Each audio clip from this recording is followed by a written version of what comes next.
the rabbis that you follow have distorted that religion from its first century form precisely to try and steer you away from original Judaism that was embodied by the followers of Jesus. The first reason I don't find this argument convincing is because it all relies on the testimony of the gospel. What's and wrong with I that? don't trust the testimony of the gospel. On what grounds? I don't really have any reason to trust it. On what grounds? There are not rabbis nowadays joining the Christian movement. Yes, there are examples of rabbis who have become Christians. Oh, nowadays? Yeah. I'd like to see that. That'd be Okay. very weird.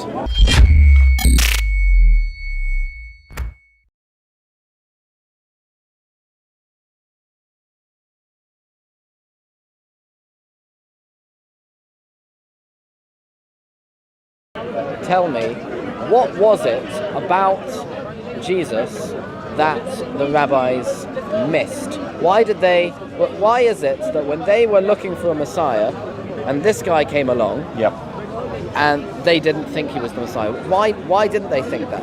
No, why did Rabban Gamliel not think he was the Messiah? No, the evidence shows that there were rabbis. There were even Pharisees that became followers of Jesus. Can you name rabbis who became Christians in the first century? Well, I mean, arguably, I'm sorry, I'm having a conversation. I'm sorry, I'm in the midst of a conversation. I'm sorry, I'm in the midst. Yeah, I'm in the midst of it. Come and talk to me later. I'm just in the midst of a conversation.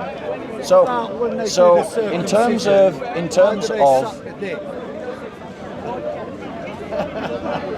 I'm not even going to go down that road.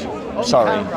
Right. So in terms of when they do it, spreading herpes. That's how it we've got nuties.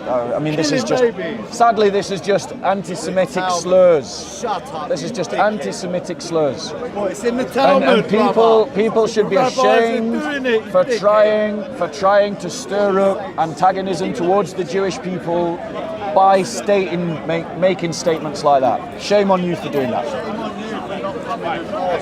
Sorry about that. Do you want me to come on camera and say the question? No, we're having a conversation, bro. Defame me, anti-Semitic. What in that comment makes me anti-Semitic? So what are you? I'll answer the question. What are you trying? Can Can you not see I'm in the middle of talking Why with does a somebody? rabbi? Can you come after we finish? You're going to chop all this. I'll tell you what makes it anti-Semitic. Why do they suck the They when don't. after they do the They don't. what they kiss it? So it's What a do lie. They, do? They don't. They put their lips to it. Some do put their Some lips do. to it. Thank they don't you. suck anything. Some do. And it came out because in New York City, bare babies was dying getting herpes because this old rabbi spreaded it all around the community and they covered it up. That's a lie. That's an anti-Semitic That's a lie. lie. That's an It's a anti-Semitic lie. lie. It's a lie. It's an anti-Semitic lie. You're a You're liar. all your goyim, isn't it? Go on, lie now. No, you are a liar. I'm a goyim. That's plural. That shows your ignorance. Goyim is plural. Goyim. I'm a goyim. There you go. Oh, I'm a slave to you. That's not slave. It means nation. You moron. Sorry about that. I hate these people. Don't hate. You'll get better. Try not to hate. Try not to hate. You'll get better. So I forgot. Oh yeah, right. So we believe that there were rabbis that became Christians. So there Can you name any? were Because Rabban Gamliel didn't. no, he didn't. But one of Akiva didn't. one of the people in the temple, and a member of the Sanhedrin was a secret believer of Jesus Christ. I'll show you. Our double agent, Peter. No, he was not in the Sanhedrin. He was our double agent. No, he was not in the Anyway. Sanhedrin. He was not in the Sanhedrin. He was. No, he wasn't. Peter was not in the Sanhedrin. Or the Sanhedrin rabbis. Sanhedrin were judges. They were rabbis, yes. Elders. Thank you. Right, so let me show you that we have evidence that a Sanhedrin became a Christian. You mean a member of the Sanhedrin, not... Yes, a member of the Sanhedrin, i.e. a rabbi, became a Christian. That is exactly what we're talking about. Bear with us. Just for further reference, future reference, the word is Sanhedrin, not Hedron. Sanhedrin, thank you Yes. very much. I accept your correction. Bear with us.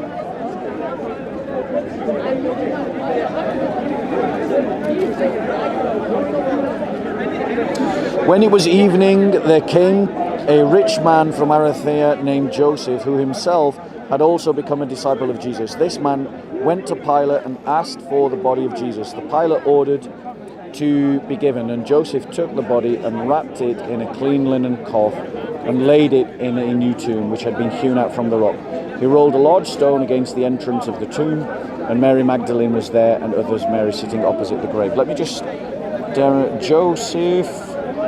Joseph Sanhedrin. It's definitely... I'm sure it's in one of the Gospels it says that he's part of the Sanhedrin, or that he was a rabbi. Bear with us. It's probably quicker to Google this than just flicking through passage after passage. Right, there you go. So in the Gospels, it states in Luke 23:50 to 51 that he was a good and just man who didn't consent to the Sanhedrin's decision or deed to crucify Jesus. Okay. So he was in the court when it was making his judgment, and he said no. He didn't agree. Right. So what that was his shows judgment, by the way? To have Christ executed. Well, that's historically illiterate, I think, because the Sanhedrin had stopped judging people for the death penalty long before that. No, they couldn't judge in the sense of carry out the execution, but they could pass judgment amongst themselves and then go to the Roman authorities and say, hey, we want you to do this. And that's often what they did. They did that to lots of Christians. I don't know if that's true.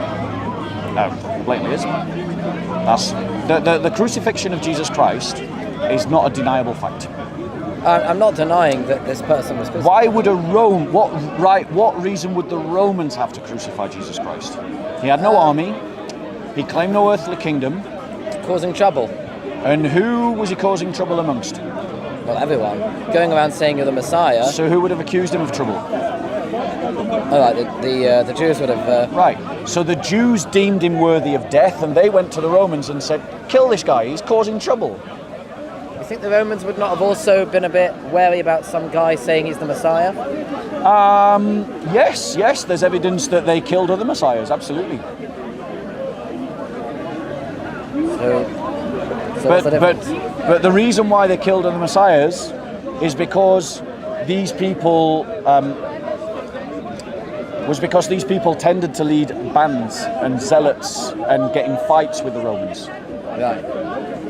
Jesus didn't. And obviously the Gospels don't say that he went and did fights with the Romans and stuff. He didn't get in fights with the Romans. Right. Got in fights with some Jews in the temple. Right? So my point to you is, I've shown you evidence that there were rabbis that became Christians, and that's the true tradition of Moses. You've shown me evidence of a rabbi, well, a person who may have been a rabbi. Was Paul a rabbi? You would say so, I wouldn't. Right, so now we've got two people who were rabbis that became Christians. Now, the Pharisees were students of the rabbis, right? The Pharisees were the rabbis. Thank you. I can show you that rabbis were there in the book of Acts in the church at the Council of Jerusalem. Would you like me to do that? Sure. Okay.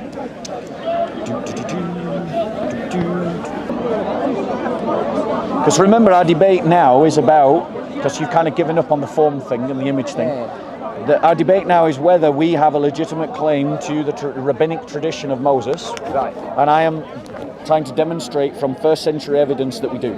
Right. Okay? Bear with us, please.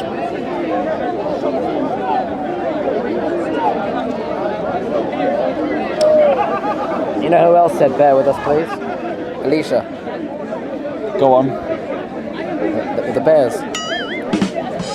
Bum bums. Right. So in the book of Acts, it mentions the Pharisees on 4 occasions. Acts 5:34, 15:5, 23:6-9, and 26:5. In 2 instances, the Pharisees acted as advocates for the Jesus followers against the Sadducean leaders. In another, some Pharisees composed part of the Jesus movement. Now, we can go through each of these in turn to find out which one it is, or you can just accept. Would you like to show? Do you want to find it? Except that there were some Pharisees who became Yeah, Christian. some Pharisees composed part of the Jesus movement. Fine. Right, so my point to you is that I am saying to you that the original, remember my argument, Christianity is the original Judaism. Christianity has rightful claim to the rabbinic tradition. Christians are first century Jewish movement. They were rabbis amongst the Christians, and I am saying that the rabbis that you follow have distorted that religion from its first century form precisely to try and steer you away from original Judaism that was embodied by the followers of Jesus.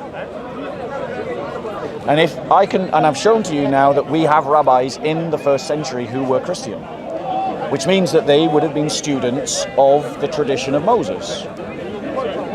And thus, the church has a more historically legitimate claim to that tradition and to that belief than you do, because you base your arguments and claims on documents and persons and authorities that come far later in the Jewish movement, centuries later in the Jewish movement, millennia later in the Jewish movement. And the original Jewish movement went into the church, and so the church has a higher authority than the rabbis you follow. Boom, that's my argument. Mic drop, boom. I don't find it convincing. So, give me reasons why. The first reason I don't find this argument convincing is because it all relies on the testimony of the gospel. What's and wrong with I that? don't trust the testimony of the gospel. On what grounds? I don't really have any reason to trust it. On what grounds? Because to me, it just looks like some Greek books written by some guys in the first century. That's not very convincing to me. These are all assertions. I mean, it is. It is Greek the books. Greek books written by some guys in the first century. And how does that disprove it? It doesn't disprove it. It just means that to me, it's not very convincing. Okay, but so my point is, if you're going to say that I made a historical I guess argument. that's just my moral prejudice. I don't find it convincing to say, well, we've got some guys in the first century writing in Greek that say there were Pharisees who joined this movement, and I don't doubt there probably were some rabbis, some Pharisees who joined. Rabbis, say rabbis. They were rabbis. Go on, say it. There were rabbis that joined the Christian movement. Maybe there were, right? There were even rabbis who joined Shabbatai Tzvi, right? There's rabbis who are still joining the Christian movement. No, they're not rabbis nowadays joining the Christian movement. Yes, there are examples of rabbis who have become Christians. Who? Nowadays? Yeah. I'd like to see that. That'd be very weird. Right, bear with me. I think I've got you, bro. I've got you fair and square. You've made your arguments. He was a renowned Torah scholar. No, that's by Cook. He did not. No. I'm not saying he did. I'm not saying he did. Yeah. It's just a picture. Let me give you another name. So Rabbi Slostowski. Yeah, I mean, he clearly became a Christian. He goes on to evangelize. Rabbi Sam Stern became a Christian. I mean, you're going to have to look at their stories yourselves. I'll have to look them up, yeah. I'm just giving you a list of names. Rabbi Daniel Zion became a Christian. Rabbi Israel Zoli in Rome became a Christian. Oh, he's famous. I know about him. So he became Christian? He did. Yeah. That's famous. So there you go. Rabbi Ignaz Lichtenstein. Hey, I thought my pronunciation was pretty good. Almost. Any others? Because it's European, so it's... Okay, so there you go. These are rabbis, inheritors of the Moshe tradition, as you would say, and they've become Christians. Meaning that in the church, there are rabbis, inheritors of the Moshe tradition, who believe Jesus is the Messiah, demonstrating the belief that Jesus is the Messiah is part of the Jewish tradition. I would counter, and I would say that that people who, even rabbis, who would converted to Christianity are generally becoming Protestants, and they are denying. I think these guys didn't become Protestant, but okay. The Italian guy did become a Catholic, that I know. Yeah. Right? There are people who become... And what's wrong with becoming Protestant? Well, it's great to become Protestant. You could become Protestant. Because if you deny tradition, then... Protestants who are intelligent, who are informed about the history of Protestant theology and the Protestant church don't deny tradition. But isn't Sola Scriptura kind of like important? That's a misreading of Sola Scriptura. Sola Scriptura says that it's the only rule of faith, but they don't deny tradition. They don't say that tradition doesn't have an authority. because all of them, every Protestant church has a historical tradition of reading the Bible. Sola Scriptura is itself a traditional position. So they don't deny tradition. So you just don't understand what the Protestant church teaches. Don't get me wrong, there are some fundamentalists that they hear the word tradition and they freak out and they have a spaz attack. But the point is, they tend to be fundamentalists who've never read a book, and they proclaim themselves the greatest authority of the Bible since Moses, Maimonides. So anyway, bro, I think that all you have done is just go, well, you've given me evidence, but I don't believe it. You've given me evidence that there were books that say these things. I've given you evidence that God has a form. I've given you evidence that rabbis were involved in the church right at the very beginning. I've given you evidence that the Jewish rabbis that you do follow had a reason to draw people away from certain interpretations, and that those certain interpretations are older than the ones you're appealing to. I've given you evidence that the Christian movement is a Jewish movement, that it dates from the 1st century, and that it evidences everything that I've said. I've given you evidence that there are echoes of Christian theology still rumbling around in the Jewish community, which I talked about from the 13 principles, and I've given you evidence that Christ literally embodies the actions of God, because he raises people from the dead and he heals people. I've given you a lot of evidence. You, on reply, have given me no evidence, and when you tried to look for evidence, it agreed with me about the form of God. And then you said, yeah, but our rabbi said differently. Yes. That's not an argument. I have given you evidence that my rabbis are older than your rabbis, and that therefore I can legitimately claim that what Christians believe is rooted in Judaism. And he's therefore... Yeah. Okay, have a good day. I'd give you a book, but I doubt you'd take it. I have books. I have other books. Would you like a book? For free? Yes, of course, for free. Oh, wow. I know you're not allowed a Bible, a New Testament, so I won't give you one of those. Oh, if it's not one, what kind of book is it? It won't be a Bible, because I know you're not allowed. I know you're not allowed. No, I have a John. You have a John? I have a John. I got it for free. You do? So you do take Gospels? I do. Is that the only one you've got? Yes, that's the only one so far. Okay. I refuse to spend money on these things. I would want to leave you with this thought. Right? While I find a good book. That'll do. What Gospel's that? Mark. There we go, you got Mark. Thank you very much. Top marks. Top marks. So I want to leave you with this thought. Right? The prophecies in the Old Testament, as you know, is that when the Messiah comes, the Gentiles will hold on to the cloaks of the Jews and say, take us with you to Jerusalem. Indeed. Right? The only Jew that has ever got Gentiles to go to Jerusalem and offer up prayers of sacrifices of praise and thanksgiving is Jesus Christ. Because of Jesus Christ, for 2,000 years, Gentiles have been going to Jerusalem and worshipping the God of Abraham, Isaac, and Jacob. So he is fulfilling the prophecies of the prophets. That's my final thought. You have a good day. Right, then. We love Josh. We love you. Any final words, Josh? Just to be fair, any final concluding words? Concluding words. To be fair. I'm not convinced. I'm not convinced that these Greek books can be trusted. It is all Greek to me. I'm not convinced that these people who joined the Christian religion were of any real importance. They may have been rabbis, they may not have been rabbis, all we have is the words of these Greeks talking about it. And what else did you say? I can't remember what you said. You said that you have an older tradition. I would say that our rabbis have a very direct chain, go all the way back. Our rabbis are your rabbis. Our rabbis are your rabbis. Your rabbis... So if your rabbis have a link to the old tradition, our rabbis also have a link to the same tradition. If your rabbis were indeed rabbis at all. If you're going to claim that they aren't, you have to prove it.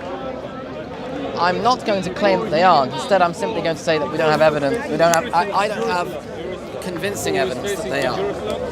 Well, in the absence of evidence, you go where the evidence is, and the evidence is that there are rabbis. Arguing that it's all Greek to me doesn't mean a damn thing, because Jews used Greek for centuries because of Alexander the Great and the Hellenization of the Jewish people and the Mediterranean. So Jews taught, spoke, and acted in Greek. It was kind of normal. They even translated the Torah into Greek and translated others of their books into Greek, and the only people that could have done that were the Jews. So if the Jews are okay to use Greek books, bearing in mind that when the church went into the diaspora Jewish community and to the diaspora synagogues, they were doing it all in Greek. So just saying, well, it's all Greek to me, ain't an argument, because all the Jews at the time were using Greek. Anyway, God bless you.